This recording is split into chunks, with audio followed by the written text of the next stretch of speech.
Today I'm talking about portraits. I'm going to be painting a self-portrait. You can also do a self-portrait looking in the mirror, working from direct observation, or have a model sit for you, or work from a photo. Whatever you choose, make sure you understand the lighting situation, the direction of your light source, and how it's affecting the head that you're painting. This initial stage is really important. I'm not worrying about any details. I'm really just thinking about composition and the structure of the head and how the head relates to the negative space around it and how the head is going to fit into the frame of my panel that I'm painting on. I'm starting off with a tonal underpainting, and I'm just using lines and shapes to carve up the picture plane just like I would with any other painting.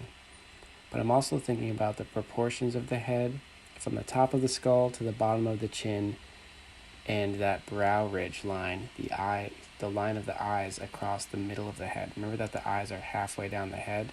And then below that, I'm also looking at the pit of the neck where the two collarbones meet. That's sort of the base of the intersection of the neck and the shoulders and the head. It's an important landmark. So I'm going to spend some time in the drawing phase searching for these landmarks, trying to put everything in the right spot. This is a really important phase of this kind of painting. You don't want to rush through the drawing phase. Everything about the likeness in a portrait relies on putting these things in the right place and really understanding the structure of everything. We'll think about value and temperature later.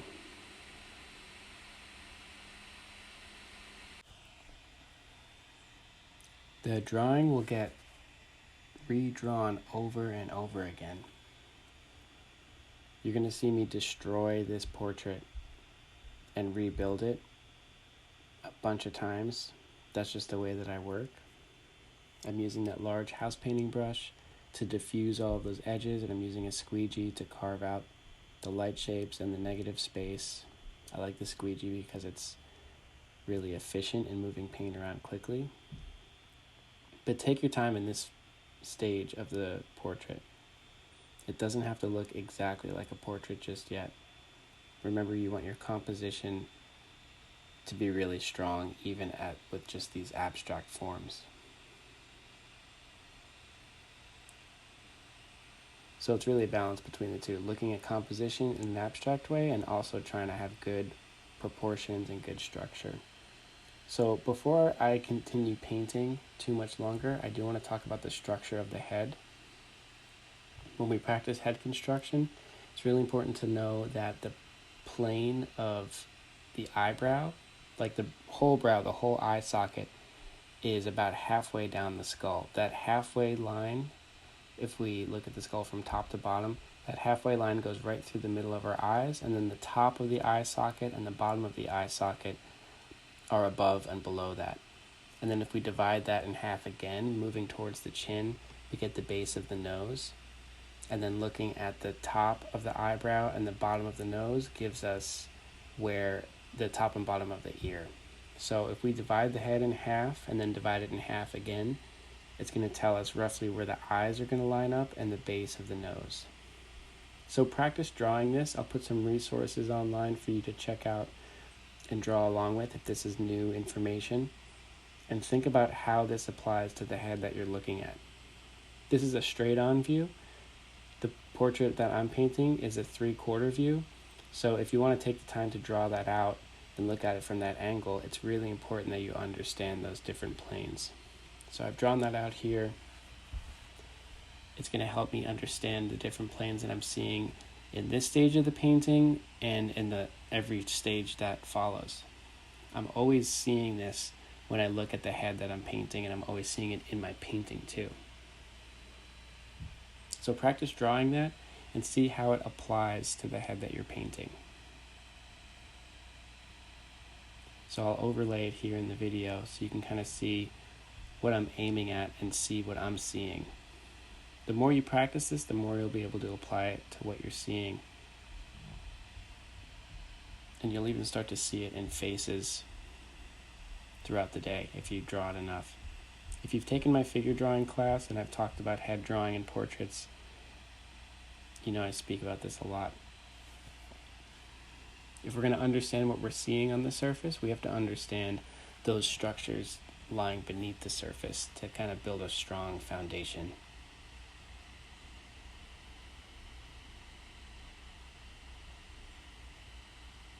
So the better we understand that stuff, the easier it's going to be. If we start out just painting what we're seeing on the surface, it's going to be an uphill battle the whole way.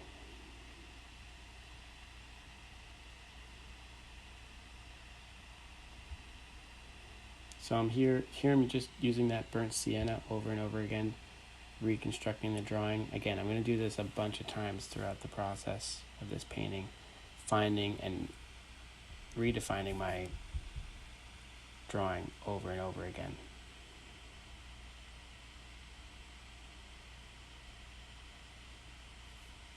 I'm also using the light and shadow shapes at this point to help me navigate those planes and structures, those different kinds of edges, using form shadows and cast shadows to map out the contours of the head.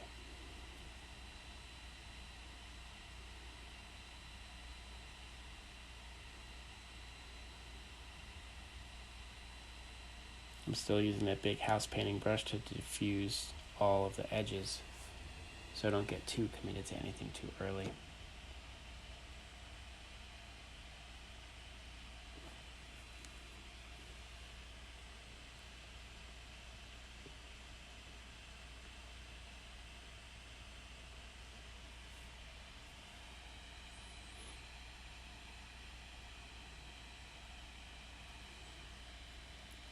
So the two main things that I'm rebuilding here over and over again are positive and negative space and light and dark shapes.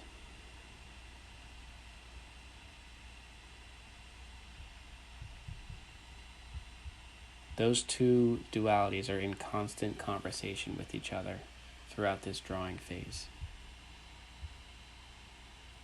I'm thinking about how the head relates to the background and the space around it, and I'm thinking about how the light shapes relate to the shadow shapes and how they define each other. If you combine all of that with a good understanding of human skull and all of those planes I was talking about before, you're going to start to see that in the head that you're looking at.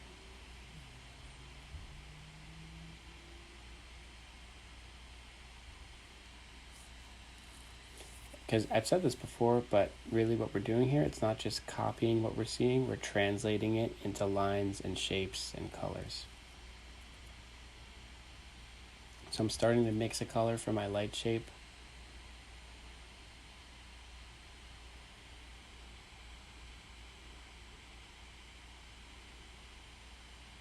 My face looks really orange because I'm really sunburned most of the time.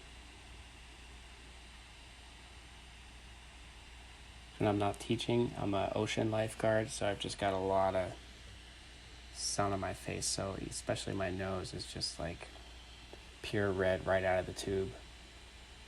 But remember, this is an average light shape. I'm not trying to get every single form that I'm seeing in front of me. I'm mixing an average light shape and an average shadow shape, and I'm still approaching this as a drawing. And when I say drawing, I mean light versus dark, and trying to figure out the proportions and get those dialed in. Not worried too much about those subtle temperature shifts. Not even too worried about being too subtle with my edges yet either. I want to map out my shadow shapes. I want to see how they collide with each other and how I can use that to really kind of define what the head looks like.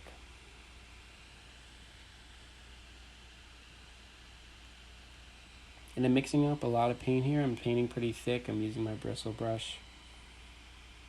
Even at this stage, I'm trying to find the gesture in the portrait. We don't think of gesture too much when we think of portrait painting,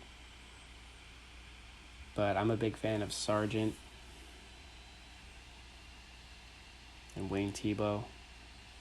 All those kinds of painters kind of have a lot of expressiveness in every brushstroke that they make. So that's why I'm using so much paint. That's the best way to do that. I've got a cool neutral gray for the background just to keep it simple. I might change that later. I'm anticipating 2 or 3 passes on this painting, so for right now I'm keeping the background pretty simple. But remember, even if the background is simple, it's really important to paint something there. Get some paint on the background just so the background is participating in the painting. It's interacting with the face, the head, and the foreground.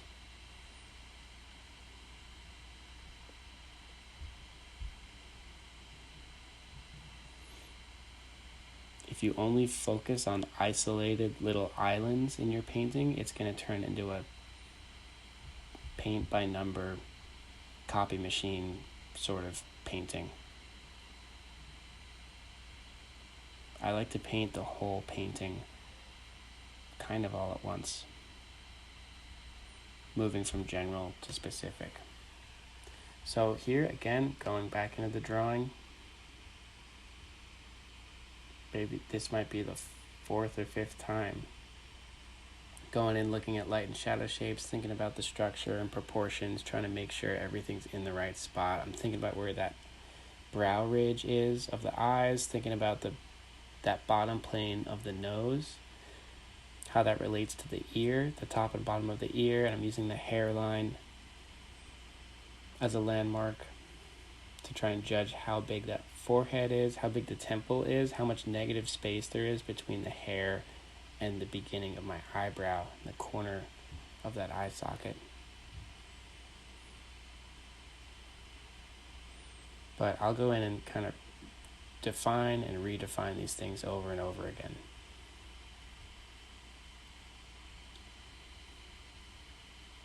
I try to not get too caught up with the mouth and lips because I'm really looking for the hard structure, those like bony landmarks of the skull itself.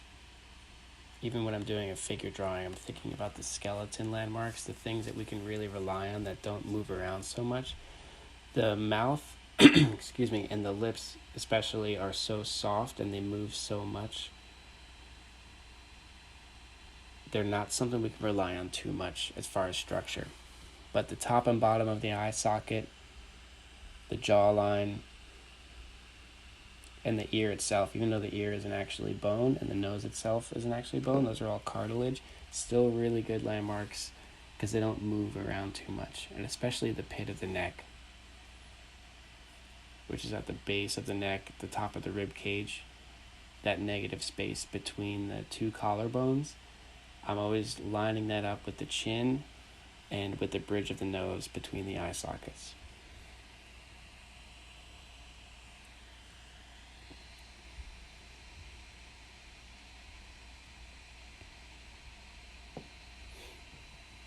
All of those landmarks I think of as really important intersections between these vertical and horizontal lines that are dividing things up.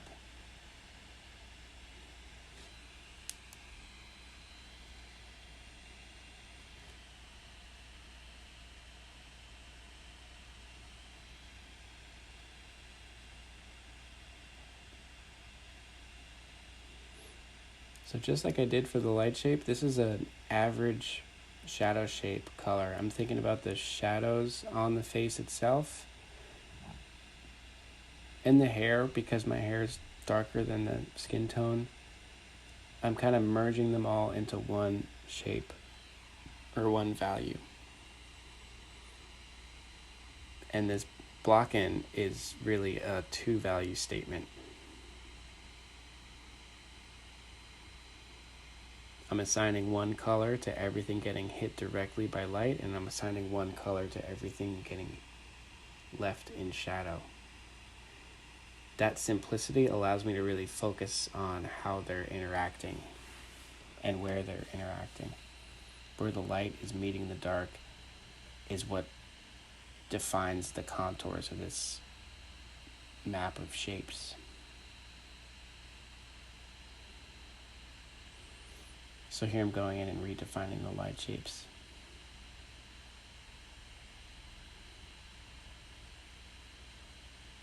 Still going from general to specific, it's really the same process over and over again. And as the painting progresses, I just get more and more sure of myself because I've kind of practiced this over and over again by painting it continually, searching for the same things.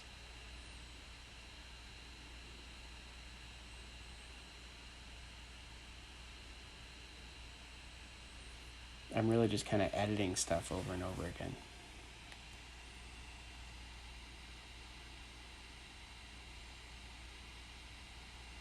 I remember someone telling me once that writing is just mostly rewriting, and I'm not a writer, but that sounds about right to me, that in a way painting is mostly just repainting. It's not a very linear process from start to finish for me. It's more of a circular orbit that gets closer and closer over time.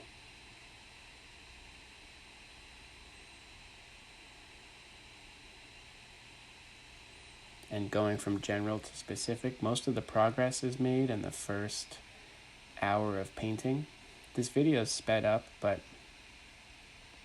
I think in the first hour or two of this painting, I might make it 80%. And in the second hour, I might make it like 81% done. And so as I go further into the painting, it gets exponentially slower and slower. So here I'm trying to mix a mid-tone. I'm mixing my average light shape with my average dark shape.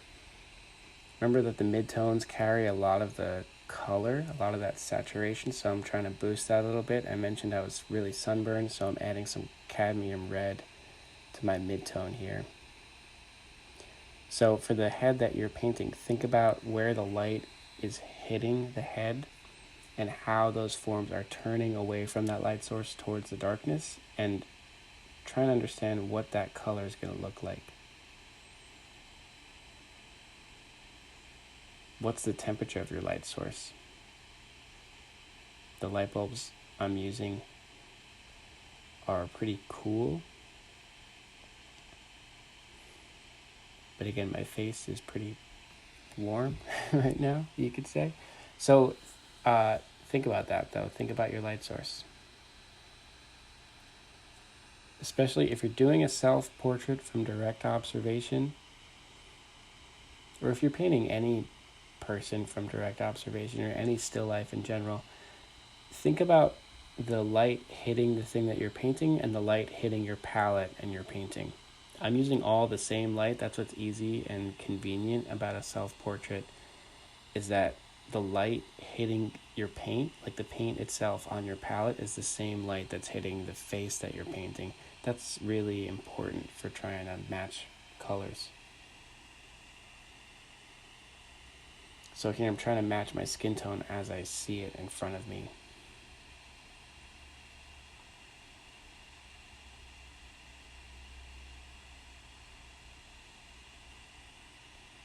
And going back in, redefining those shadows, redefining some of that structure of the mouth there. There's a lot of different things to juggle. There's form versus shape. There's hard edges versus soft edges. There's light versus dark. And there's warm and cool temperatures. There's lines versus shapes for your composition.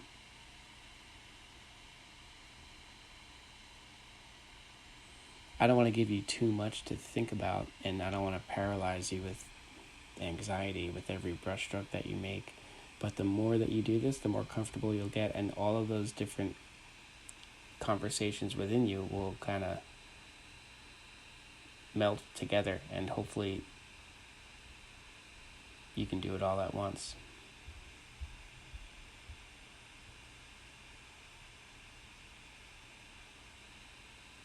Here I'm using the other end of my brush just to carve out some of those really bright highlights. Sometimes I like to do that because it gives me a nice, really thin but really crisp line on my painting.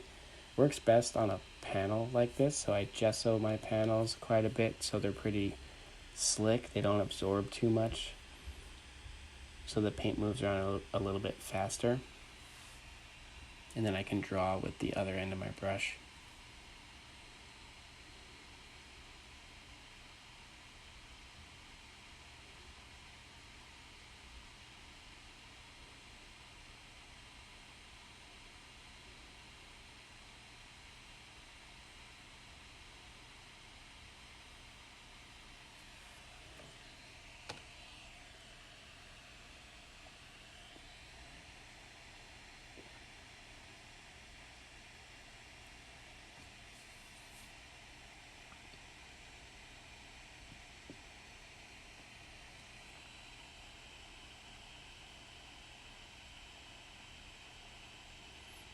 Sorry, my palette got a little bit cut off in this video, but it's the same as it is in all the other videos. It's titanium white, cadmium yellow, yellow ochre, cadmium red, burnt sienna, alizarin crimson, quinacridone magenta, and then ultramarine blue. And remember, they're always set up the same. They're set up light to dark, warm to cool.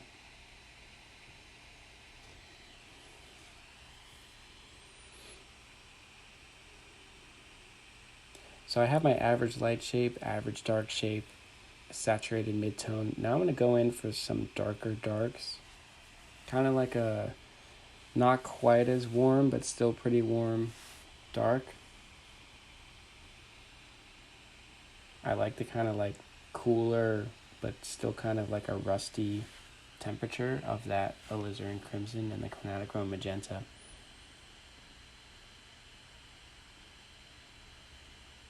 So I can start to lean some of those darks a little bit cooler, a little bit more towards a purple. But I'm still going at some of these shapes in kind of a linear way, thinking of this as a drawing still. I'm always going back, checking and rechecking, double, triple checking my drawing over and over again.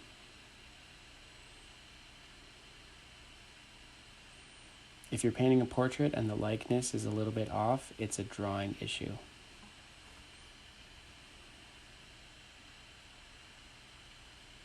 Check your drawing before you check value or temperature.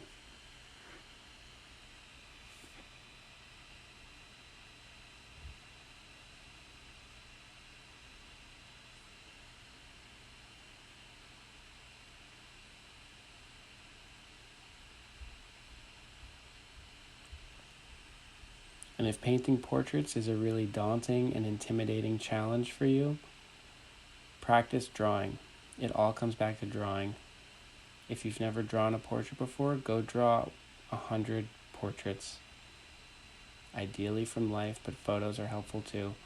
But draw a bunch of portraits and all of this will make a lot more sense, and then you can focus on things like value, temperature, and form and shape.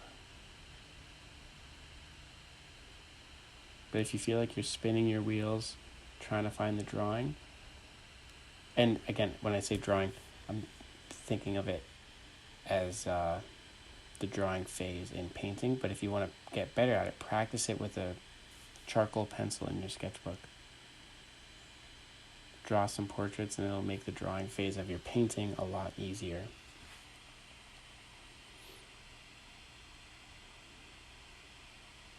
So here I'm going back and forth with the outer contour of my head.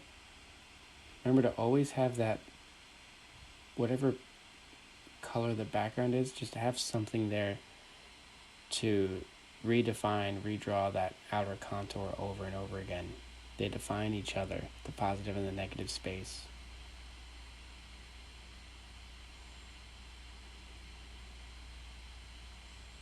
So to redefine the shape of my head, I'm using the background. I'm pulling a little bit of that cooler gray in to the jawline there, because there is some cooler gray hairs in the facial hair, which is new for me, a little bit scary. Every self-portrait after, I don't know, 22 years old, they get a little bit more real every time. Excuse me. I turned 30 this year, so a lot of these self portraits I'm doing are just a nice reminder of not getting any younger and kind of facing some questions about mortality. So that can be part of the project too.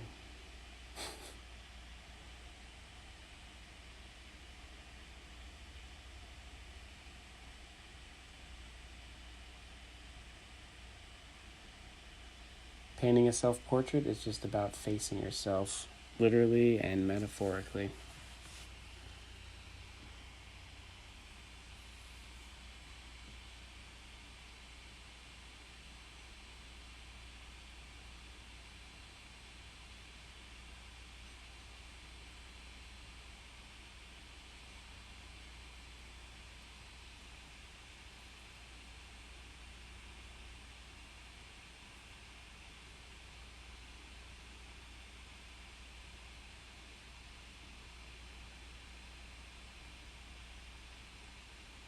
So with this lighting situation, the forehead is always a nice guide for how the light is turning around the form of the head, going from light to mid-tone to dark.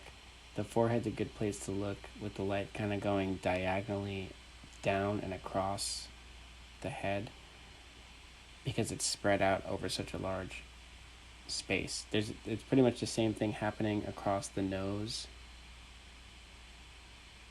But on the forehead, it's just such a larger form. It's more spread out. So it's easier to understand it there first. So think about your highlight, your light shape, your midtone, and then your dark shape.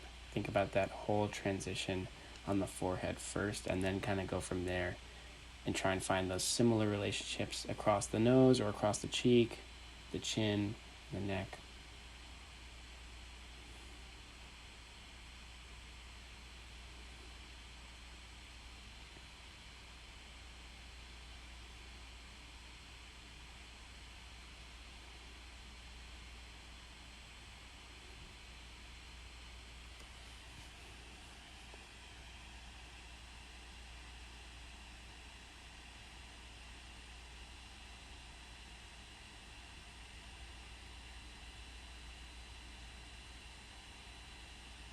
Remember, if you're trying to avoid painting mouths, just have facial hair.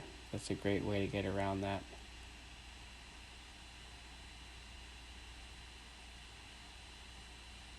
Painting mouths is such a subtle and tricky thing. I guess mouths are just so expressive that if we get them wrong, or even if we get them right, the mouth in our painting kind of communicates a lot of signals back to us, whether we like it or not. Really, any portraits are so difficult because the face on the canvas or on the paper, whether you're drawing or painting, it's just signaling so much to our brains that are so equipped to understand facial expressions, really subtle micro expressions that are drawing and painting eyes, the way we look at the world and divide it up into forms and shapes and planes. They overlap with that social part of our brain that's trying to understand what a face is feeling when we're talking with someone. That if that doesn't line up perfectly on the canvas or on the paper, it's gonna look wrong. That's why portraits are so difficult. There's whole parts of our brain just dedicated to understanding micro expressions. And that's why it's easier to paint a cloud or a tree than it is to paint a face.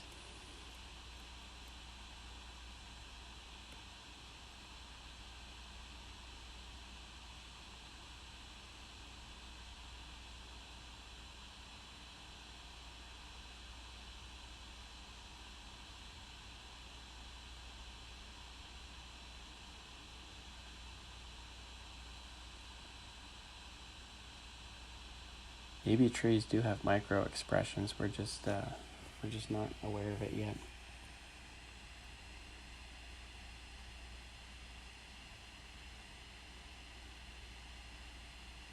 So what's important to note here is I'm not adding a ton of information.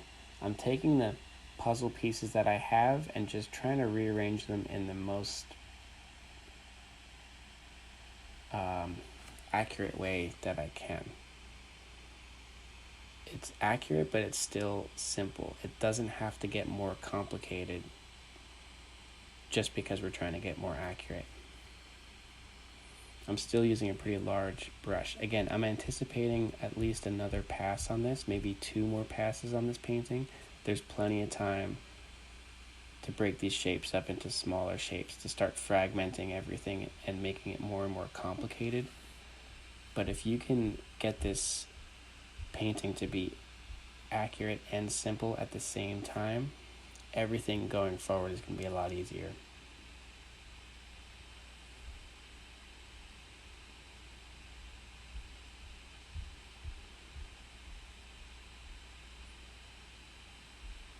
Portraits can fall apart when you get too complicated too early. So don't worry about the subtle folds in an eyelid or the crease of a nostril or a lip or something like that.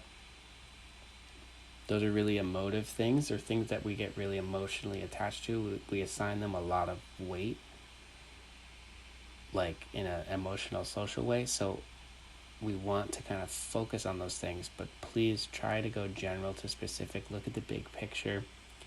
Hold your brush at the back of the handle and be an arm's length away from your painting so you can see the whole picture. It's really difficult to be a human being painting another human being, or painting yourself if it's a self-portrait. We want to go in and carve out all those fun details. The longer you put that off and focus on that underlying structure and the foundation of your painting, the easier it's going to be to finish the painting. The most difficult work is right now in this block-in phase.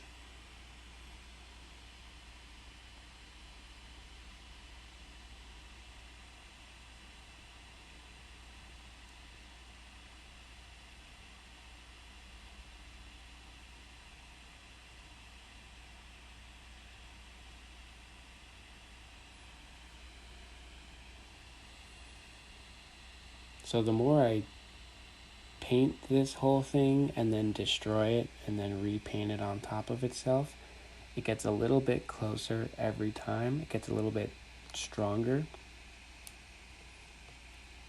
And so then the stronger that foundation is, the easier it's going to be to put all of those more realistic looking, complicated details on top of it.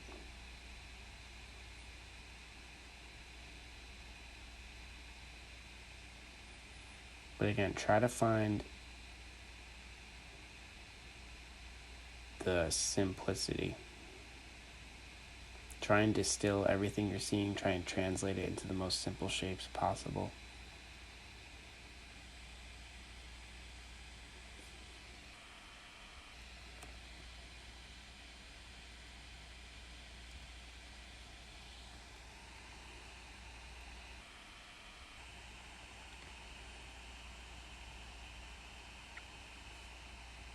Here I'm using a flat brush just to soften some edges, especially the hairline. We tend to think that the hairline across the forehead especially is a really harsh, crisp edge, and it very rarely is. So hair in general, think about just big, simple shapes, how you can soften an edge to show form turning away from us, or to show like the hair kind of turning into the skin shape there. Just do softer edges. Start with softer edges so you can give yourself the option to make a sharper edge later on. It's harder to go in the opposite way. If you start out with a sharper edge, it can be harder to soften that later.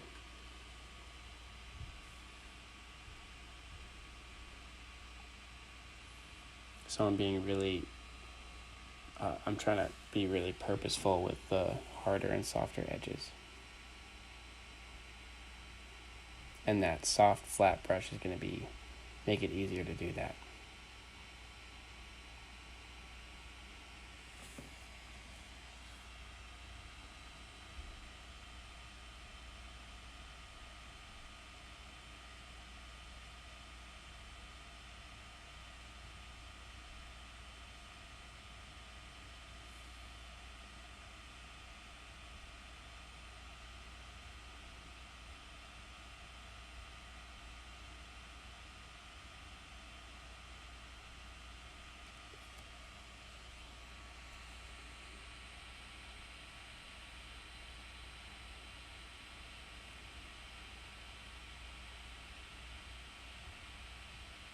So I've cleaned off my palette.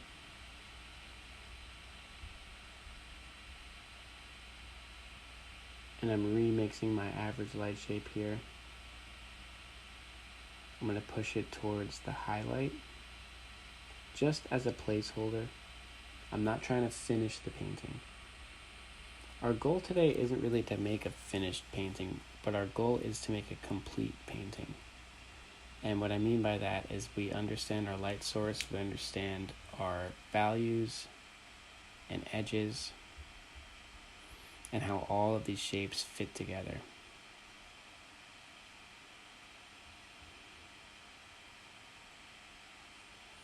But we have to have a complete painting before we have a finished painting.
So I'm going in and redefining my average shadow shape here.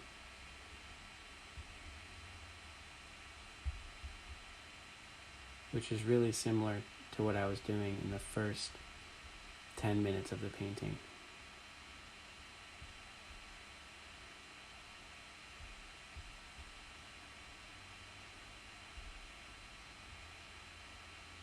Maybe this value and temperature is a little bit more accurate. Maybe the place that I'm putting it is a little bit more accurate, and maybe the way it's interacting with the light shape is a little bit more accurate than the first time I did it.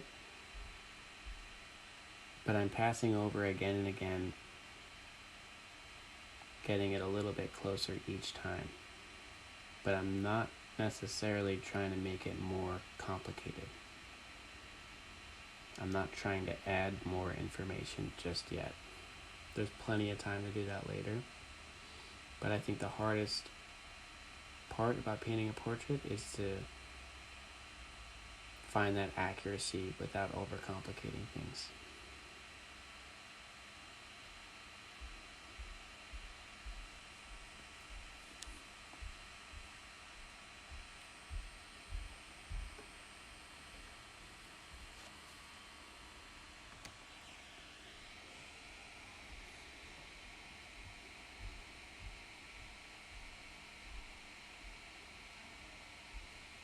And a lot of what looks really flashy about paintings by people like Sargent, who have really fresh looking portrait paintings, sometimes a lot of those brushstrokes were done in the last few minutes of a painting, but there's no shortcut to that through the hours or even days of painting that led to that moment.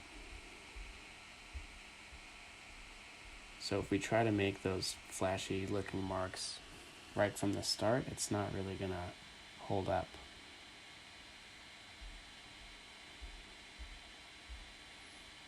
We have to put in the time to build up that understanding to get us to that final few brush strokes. That takes a lot of trial and error. So if we go into the painting aware of that and ready for it,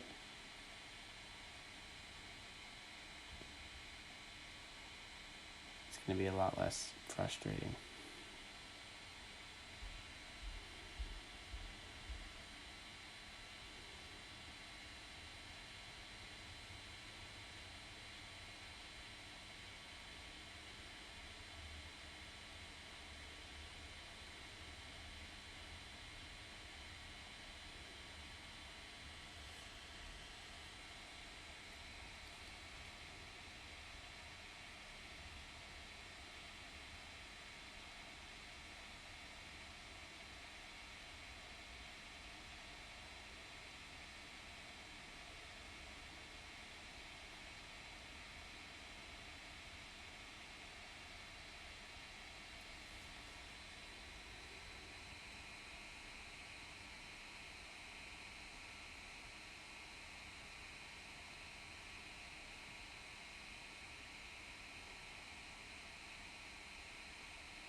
So each time you go in and redefine the drawing, which I hope that you're doing over and over again, think about the planes of the head that we talked about earlier. Think about that head construction. Take the time to do a drawing on a separate piece of paper with a pencil or a pen and try and draw that head construction shape that we started out with in the beginning, and think about how that applies to the head that you're looking at, the head you're trying to paint.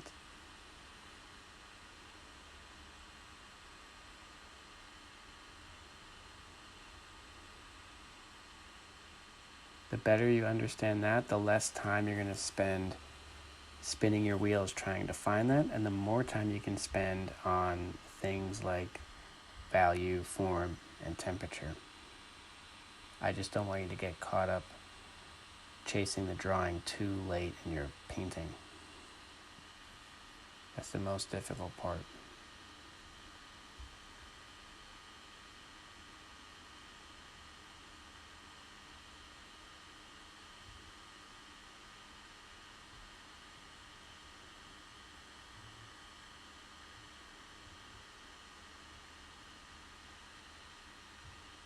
So I'm going to come back to this painting for next week. This is a 2-week project. And I'm really going to do the same thing I did here over and over again a few more times. I'm going to try to find the drawing over and over again, make sure that's accurate, and then move on to the more subtle things like form versus shape, warm versus cool, and light versus dark. So before I walk away, I'm going to soften some edges, and I'll show that head construction again one more time and see how it applies to the end of the painting here. So think about those planes, think about proportion, do that first, and then the fun stuff is later.